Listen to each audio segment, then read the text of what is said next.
રાધનપુરમાં વધુ એક સમાજે કુરિવાજો ડામવા બંધારણ ઘડીને સરાહનીય કાર્ય કર્યું છે। રોહિત સમાજે કુરિવાજોને ડામવા 14 જેટલા નિયમોનું બંધારણ ઘડ્યું। મહત્વનું છે કે સમાજના આગેવાનો, પ્રમુખો અને સંતોની હાજરીમાં બંધારણ ઘડવામાં આવ્યું છે।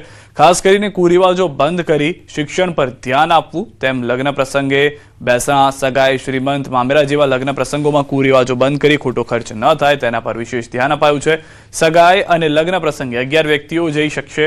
બંધારણના બનાવેલા નિયમોનું જ પાલન કરવાનું રહેશે અને જે પણ નહીં કરે તેને સમાજ દ્વારા દંડનીય કાર્યવાહી કરી સમાજ બહાર મૂકવામાં આવશે તેવું સમાજના આગેવાનો કહી રહ્યા છે। 1 થી 14 કલમ સુધીનો અમે સુધારા કર્યા છે। આખી પત્રિકા નવી બનાવી છે। 92 ગામનો અમારો ગોર છે।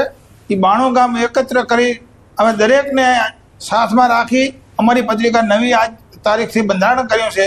તે સૌ પાડવા માટે અમારે તત્પર છીએ। સમાજ એક સાથે જોડાયેલો રહે એ જ અમારી તો ભાવના છે અને હું ઉત્તર ગુજરાત રોહિત સમાજ સેવા ટ્રસ્ટના પ્રમુખ તરીકે સમાજના આવનાર પેઢી માટે શિક્ષણ અને એકતા આ બે વસ્તુ અત્યંત જરૂરી છે।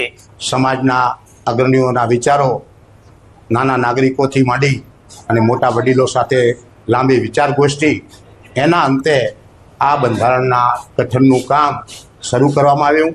એ અમુક કલમમાં અમુક રસ્મોમાં જે વધારાના ખર્ચા થતા હતા એ બધા દૂર કરી એને સારી રીતે પાલન કરીશું અને આ જે વધારાના ખર્ચાઓ અને બધું જે પણ રીતે ઉલ્લંઘન કરશે એના માટે સમાજ જે પણ કાંઈ દંડ નિર્ણય કર્યો છે એ બધાને સ્વીકાર્ય છે।